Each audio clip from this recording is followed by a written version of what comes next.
If you're in construction, then you're in the right place. Welcome to the Constructive Behaviors Podcast. I'm your host, Barb Allen. I'm a woman with decades of experience in the construction industry, and most of it on the job site. I know how rewarding this industry can be, but like you, I also know that we could improve. Let's work together to make changes from the inside out.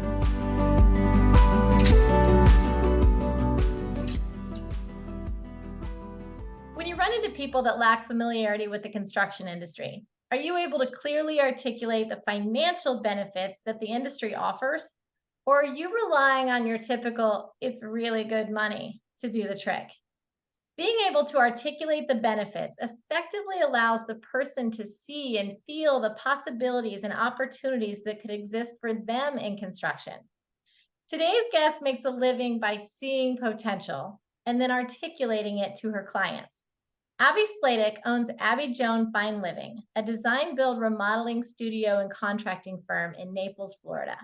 Her desire for an exceptional team, combined with her personal success in the industry, has made her passionate about educating others on the financial benefits the construction industry can offer individuals.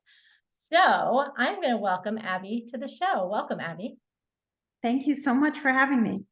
Yeah, I did a little Google stalking like I typically do. And one of the things that I really found fascinating about you is that you have a degree in business administration.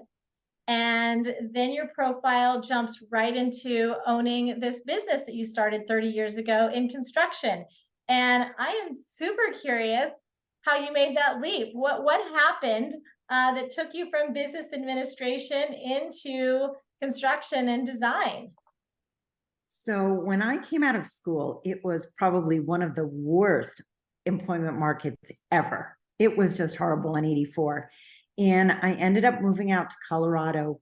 And because I couldn't find a job in corporate America, which is what I thought I was going to do, I went to work for Marriott. And I began to learn hospitality and learn how to take care of people. And I really didn't understand how important that was going to be later on in my career. But I worked with Marriott, and they also gave me a chance to do some management training. So I learned a lot about how to work with a team and how to work with other people. Again, that was something I wasn't really looking for, but it found me. And after working for hospitality, I ended up moving back to Boston and living on Cape Cod, working with hotels.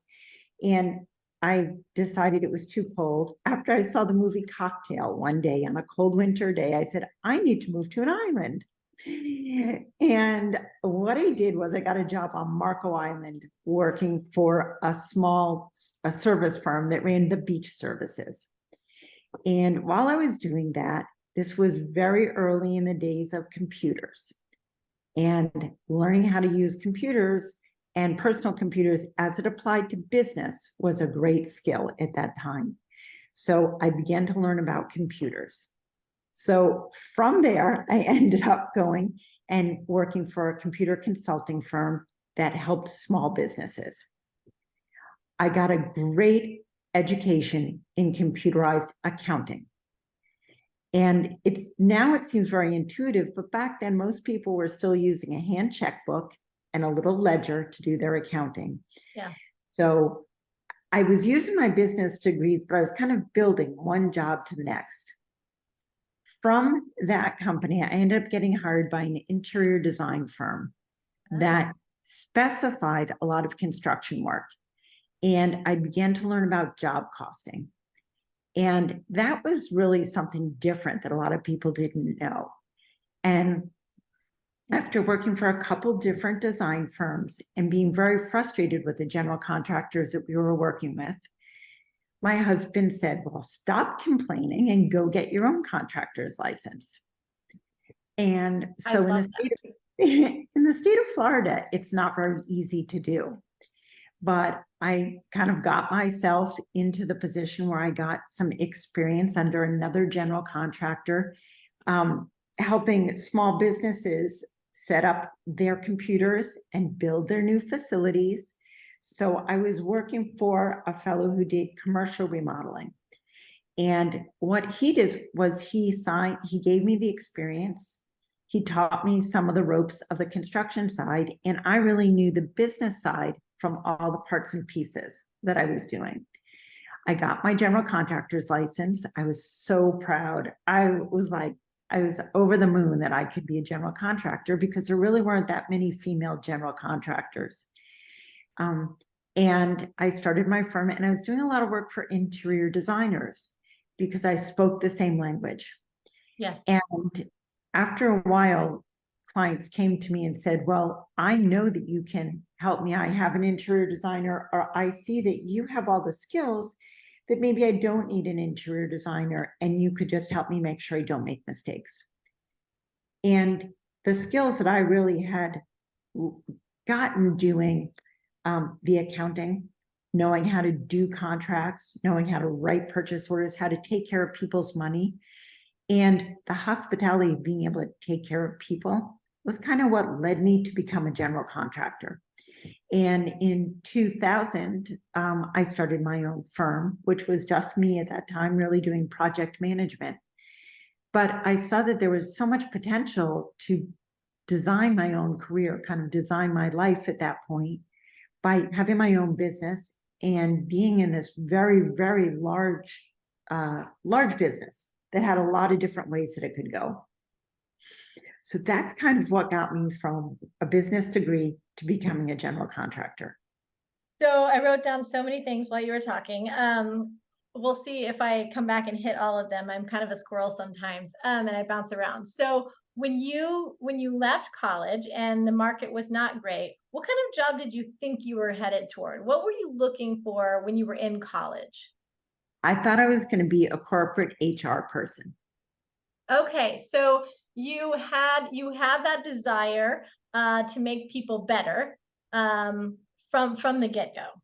And then I love that you got into hospitality. I also love that you got out of hospitality. I think so many people, once they're in hospitality, they stay in hospitality for a really long time. And not that that's bad, but my my small experience in hospitality, I remodeled the lobbies of two primary hotels here in Kansas City and loved the staff, but learned how little they actually made for the hours that they put in. And, some of those I was like, oh gosh, you guys got to come over to the construction side. Like it was just so many hours they're putting in for such little pay. So love that you got out of that. And I love that your husband is the one that said, why don't you just go get your contractor's license? I I think that even the husbands around the world who are super supportive of their wives, I don't know that a lot of them would say, go get your contractor's license. Um, where where does that come from, do you think, from your husband's side? Is his family contracting? Does he come from that background? Tell us more about what what he saw in you and based on his experience that you think made him kind of even bring that up.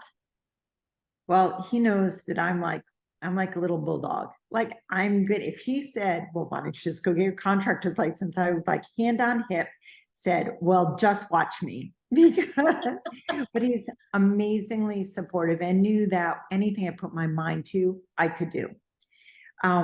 What eventually happened was he was working as a painting contractor at that time. He was doing sales for a painting contractor. Okay. And I think that he recognized that there was so much mediocrity in the construction business that if we could take our integrity and our desire to do something really special, that we could come up with a company that would be amazing.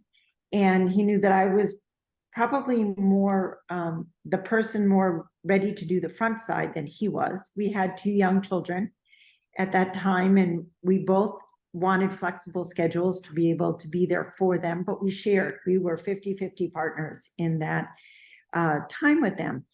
And it was my first glimpse that we could really write the rules. And I think that he recognized that before I did. And honestly, throughout my whole career, Paul has recognized kind of the steps we need to take and pushes me off the cliff to take them. Something else I wrote down when you were talking was how you learned job costing really before you learned design. And Yes. you are I think I can say this. I don't feel 100% confident, but I'm pretty damn confident I can say this. You're the first designer I've ever met that did it that way. And I have noticed, so a lot of designers, they are great designers and they struggle to grasp the financial side of it. And I'm saying that from a couple different perspectives. One, being a general contractor, when I was a job site superintendent, you know, sitting in meetings with the design team and they would throw out numbers that they thought, and I'm just like, there's no way it's going to cost that. They just struggled to relate to what the jobs actually cost. And then for me as a client, when I was the owner's rep for large apartment towers and having the design team and the contractors sit in front of me, and just not that job costing not lining up between those two disciplines. I think it's fantastic and really interesting that you learned the job costing side. You were brought in for that and then expanded on the design side. How much do you think that has helped you um, learning the job costing first? So no question that being a good business person is number one in running any successful business. No question. I was probably lucky that I didn't have more of a skill in design. My background wasn't in design. My background was in business, in accounting, in computerized accounting. So I knew information was power. And the understanding that if I could bring in great people, but I took care of their money, I took care of the money, that's the most important thing. You can find I once heard from a CPA, he said to me, Abby, lots of people know how to do the work. Not so many people know how to run a business. And I think that was always my strength, and something I would encourage anyone who wants to be in their own business is you have to understand the accounting business side of it first before you go off and try to manage other people's money and their expectations within their company, with what you're going to provide them. Yeah, and I love that you're saying managing other people's money, because I think that too many times people hire contractors for residential or for commercial, and the design element gets out of control. Managing their money, I bet that's something that your clients really appreciate about you, is that you're keeping their budget in mind and you know how to keep it in line. Absolutely. And I think that's one of the benefits of running of a design build firm for construction, is that we're designing, understanding the costs of what we're delivering. If we have a budget, then we know that our design has to stay within that budget unless the client has said you have some flexibility. And we address our budget from the very beginning, and then we address it over and over and over again to ensure that we're staying on track. And if a client makes a selection that takes us off track or asks for something that takes us beyond the budget, we very quickly communicate that so that we don't have a lot of disappointment. Then, I didn't get to get that. And I think too many women sometimes are afraid to talk about the dollars. And that's really something that empowers you, because when you have a great, clear understanding with your clients, you both feel an open communication. And I think that's what I really enjoy about being design build. And I am a general contractor versus interior designer. I have designers on staff. I kind of lead the conceptuals, but I keep them within the parameters of the project development. This is what we have. This is our scope. And we're very clear about scopes, budgets, and how that relates to design. And we also have a timeline to get jobs done. They just can't go on endlessly in design and endlessly in construction, Right? because you can't stay on budget that way. You can't. No. You said something that I wanted to go back to about, oh, leading the design. And when I was looking through your website, it was clear to me, and you can correct me if I'm wrong, but it appears that you really you really let the customer lead on the what are they looking for. You're listening to them. You're not just walking in the space and saying, oh, I see what this can be, let's do this, this, and this. Your website was clear to me that you walk in and you listen. What are they looking for? Even if, I mean, I would be willing to bet the majority of your clients, I think does clients, remodel clients in general, they have an idea but they struggle to visualize. And it sounds like you're just really good at tell me what you're looking for and let me show you on paper and BIM or whatever what that could actually look like. Absolutely. And when we go to our initial appointments with our clients, I always go with a designer so that we have 4 ears and we let them tell us what they want. We're not here to give you our vision. We're here to make sure you don't make mistakes and take your vision and expand it and show you what the possibilities are. But our team really listens. We share our notes. We kind of play off each other and make sure, is this what you heard the client said? This is what I heard the client said. And then we're always touching base. And sometimes we'll show them things that might surprise them and they'll say, wow, I do sort of like that. But it's really based on the direction they've asked us to go. And I think that that's sort of what remodeling is. It's a little bit different than somebody walking in and saying, I want this new home that looks like this model. They usually have an emotional feeling about their house. They know the functionality they're looking for in their house. And we're here to make sure that we execute that for them. Well, and functionality is so important. And it reminds me of when I was remodeling my kitchen a couple of years ago. I I have a 1930s Tudor home here in Kansas City, and which means it is a very small kitchen. It is maybe 10 foot by 10 foot. But I've been in this industry a long time. And so I had it all laid out. It was a couple inches. I was really struggling with how it was all going to fit. But, I bring in the first cabinet designer and I told him what I wanted. I kind of showed him and he's like, oh, you don't want that.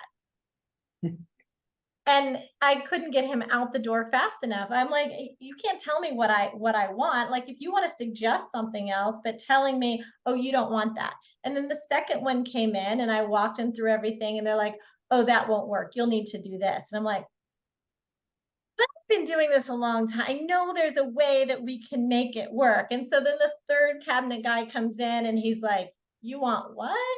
And I told him again, he's like, okay, let me understand. And he repeated it. And then he's like, okay, is this what you're thinking? I'm like, yes. He's like, I'm not sure, but let me figure this out. He wanted me to get what I wanted because I knew I'm not even a big cook, but I wanted my kitchen to function in a particular way. And the first two men that came in, they weren't interested in that. They were interested in doing what they're used to doing. And that just, it means so much when someone comes in and listens, right? It really does. And I think also I've done a lot of bathrooms. I've done a lot of kitchens. And I think understanding the way that people live, how are you going to use your kitchen? How are you going to use your bathroom? Do you have any physical limitations that I need to be aware of? Because sometimes we have no idea on our first meeting in both the bathroom and the kitchen that we need to truly understand. We have a wonderful architectural designer here who we put everything, we use Chief Architect, we put everything into 3D so that we can do walkthroughs with our clients and really let them know what it's going to feel like when they're in that space. And try to really expand their understanding of what they're getting because not everybody can visualize. And if we can make it easier for them to visualize, they can tell us more what they want. That's right. Okay, so I'm going to transition to you said something I only wrote down half of it. Shoot.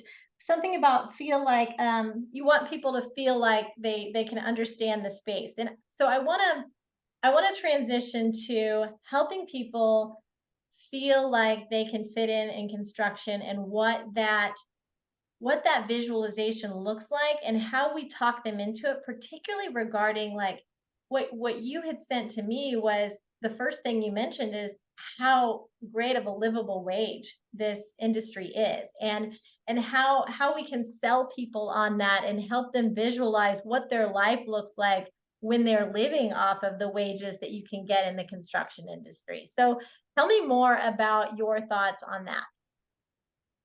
This is a really exciting topic for me because I feel that there are very few industries that you can come into and kind of design what it's going to look like for you.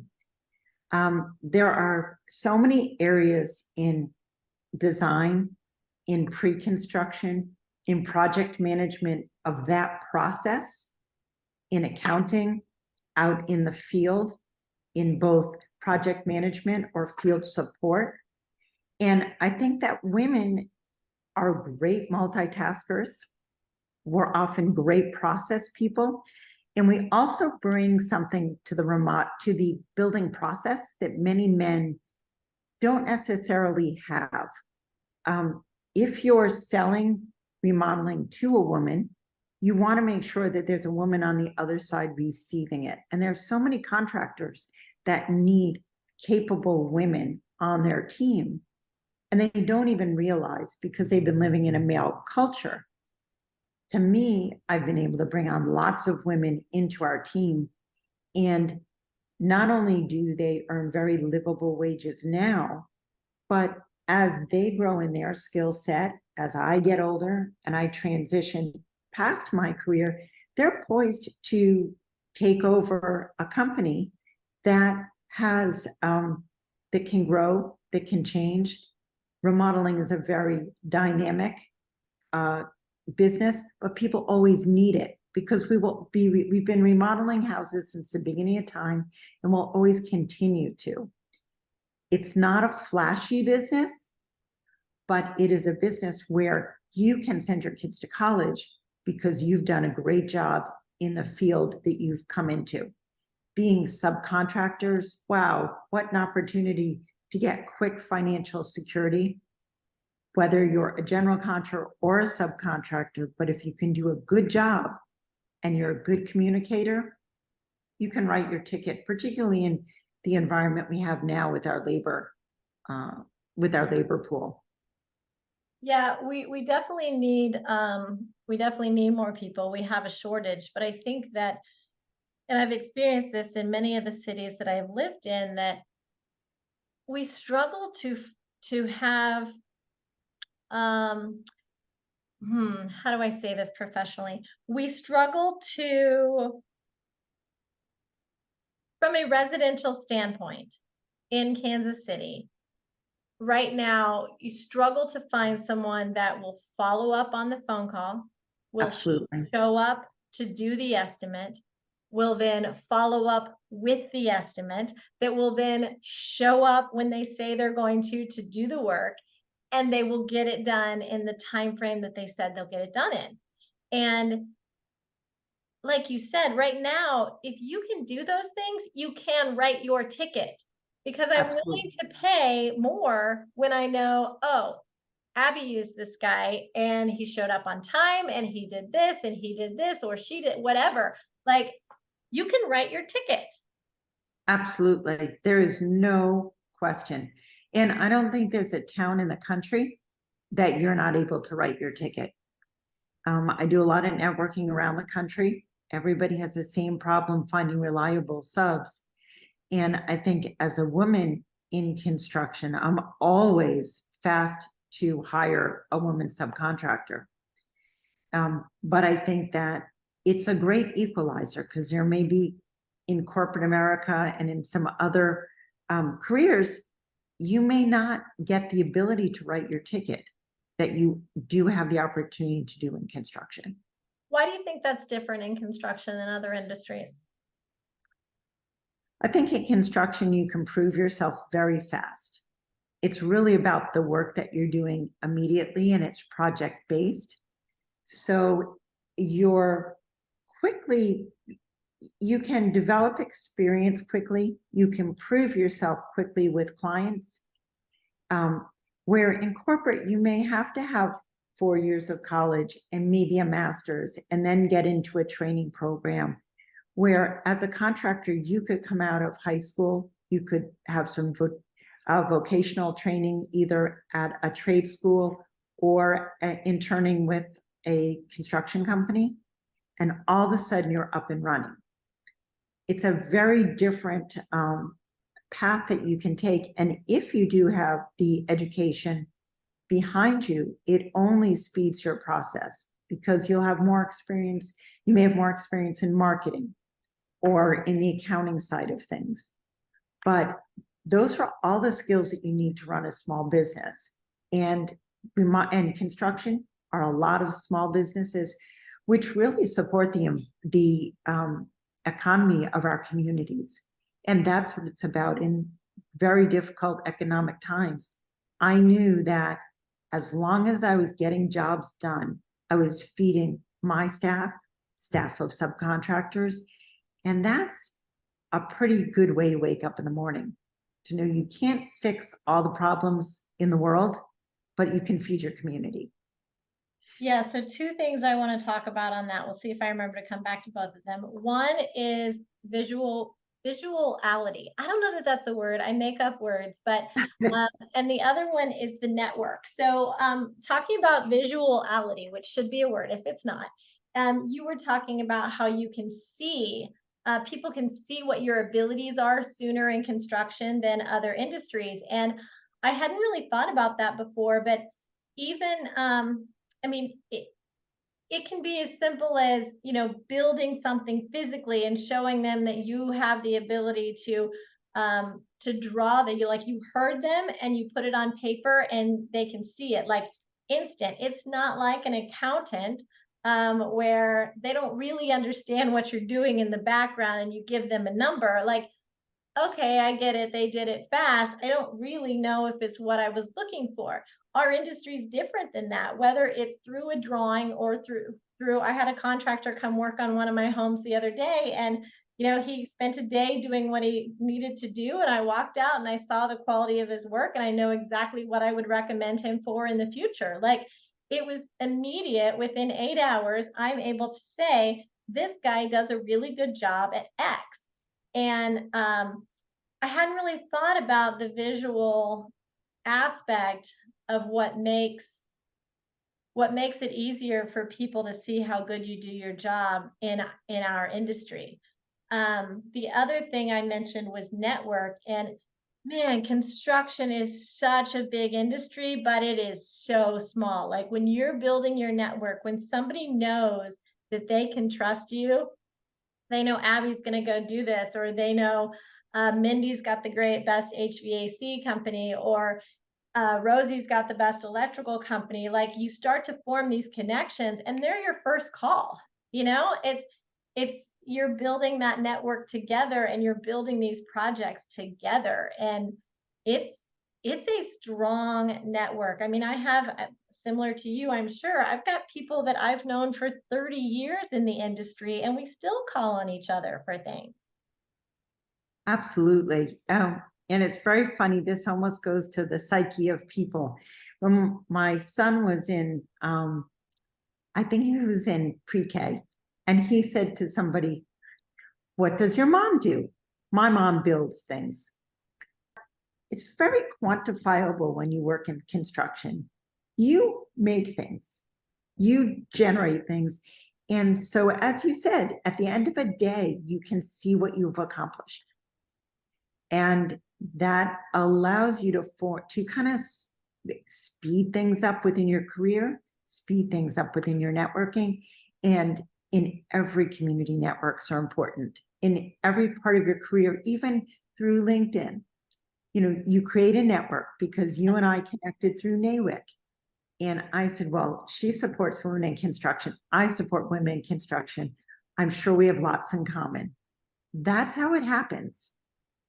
Yeah, and I think that the security part, you get to create your own security in construction. I remember, you know, I worked for J. Dunn for 20 years, and when I started with J. Dunn, one of the things that was impressed upon me from my superintendent was, if the subs don't make money, we don't make money. And that has stuck with me forever, that it's right. If my subs don't make money, then the next time we ask them to bid a job, they're going to raise the price to my company, and they may give somebody else a better company or a better bid. And if we get outbid because of their number, we don't make money on that one because we lost the job. It's all interconnected. Once again, back to the network.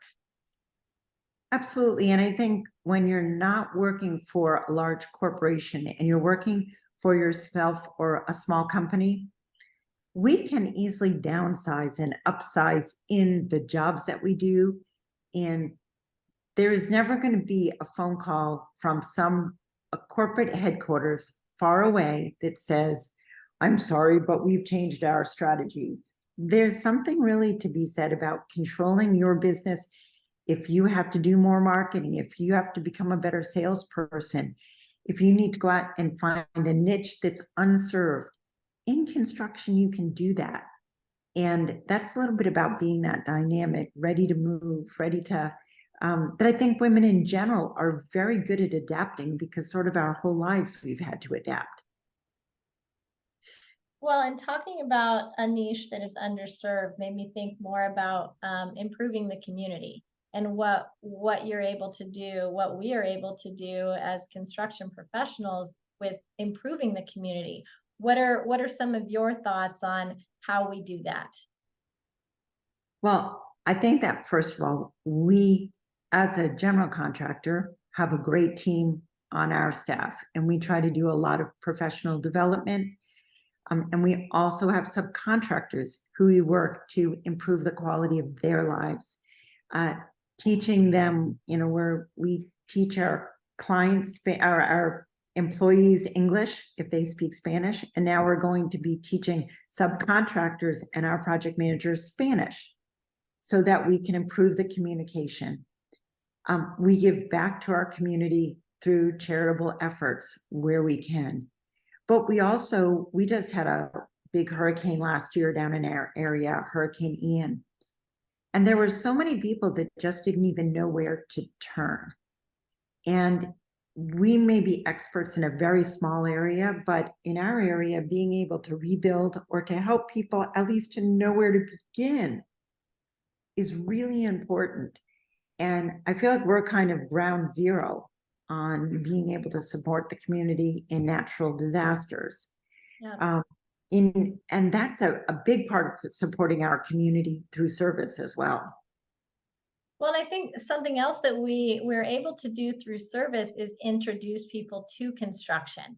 And so once a month, I typically volunteer on a carpentry crew with my church, and we go out, we help schools or organizations or whatever kind of carpentry skills or things that they're needing. And so this past weekend, I helped build shelves for an elementary school here in Kansas City. And the teacher's classroom that we were building them for, he walked up to me. He's like, I know this wasn't on the list, but could you maybe install this hasp that I'm wanting on the door of the storage room? And my gut reaction is, okay, would you be interested in learning how to do it?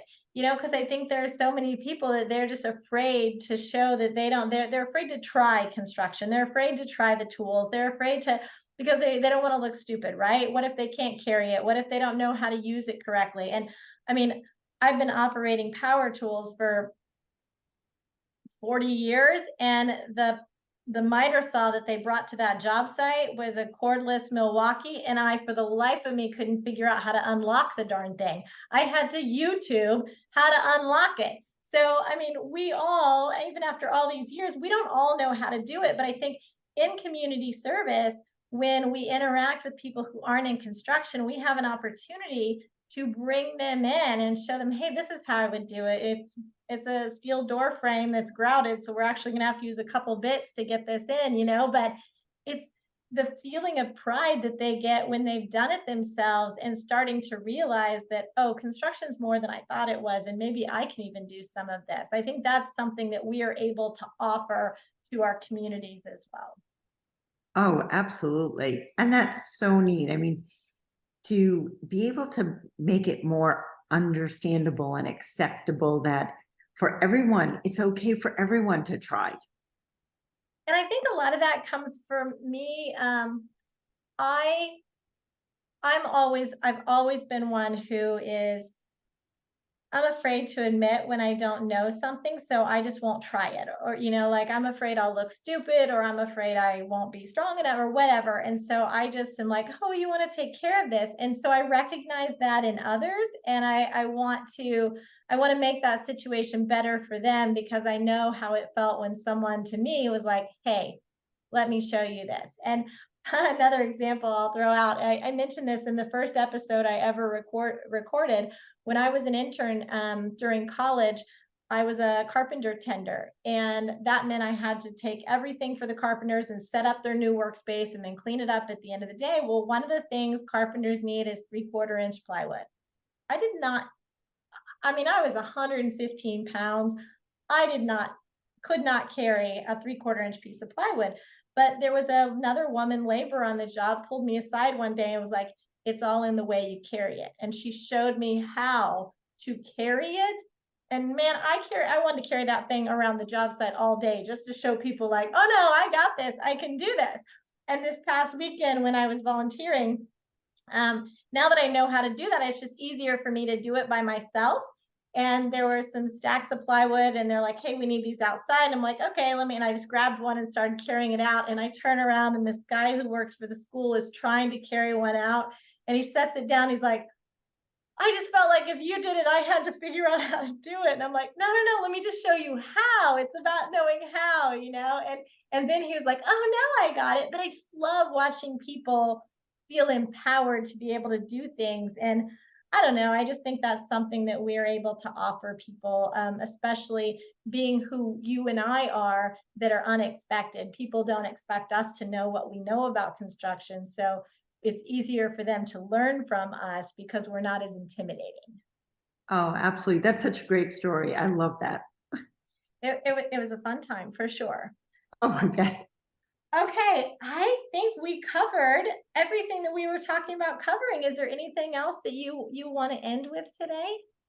No, I just enjoyed our conversation so much. And I think it's so fun to get to talk about these things and to envision what the future can be for so many women out there who are wondering, what am I going to do career wise? And do I have to incur all that debt to go to college or to go to grad school? And there are so many other options.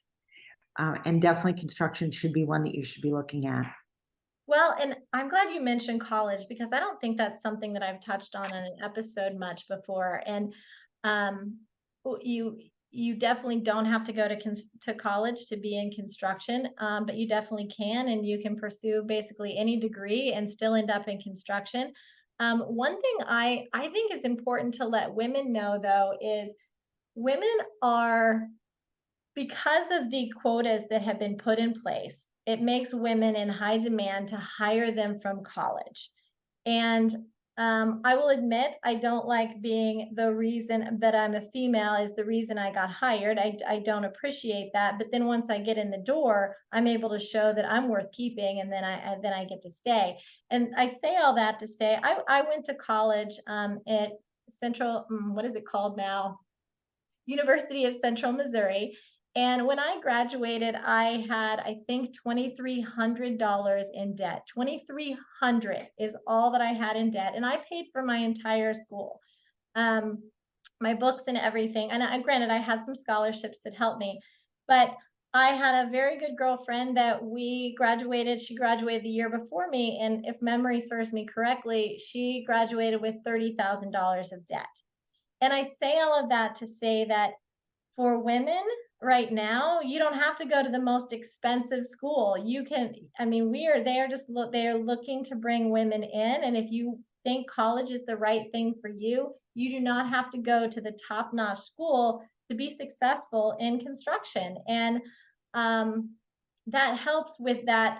I mean, $2,300 that was paid off my first year after college, so I'm still not paying like a lot of people are, and I'm not putting down really great schools. I'm just saying you don't have to go to the top school be successful in construction. Absolutely. People really hire you on your merits and on those great qualities that you develop over the years. So that's such a great point. All right. Well, I think I'm going to wrap this up. I have really enjoyed getting to know you, and I'm hoping that we can continue some future conversations. So thanks, Abby. Thank you.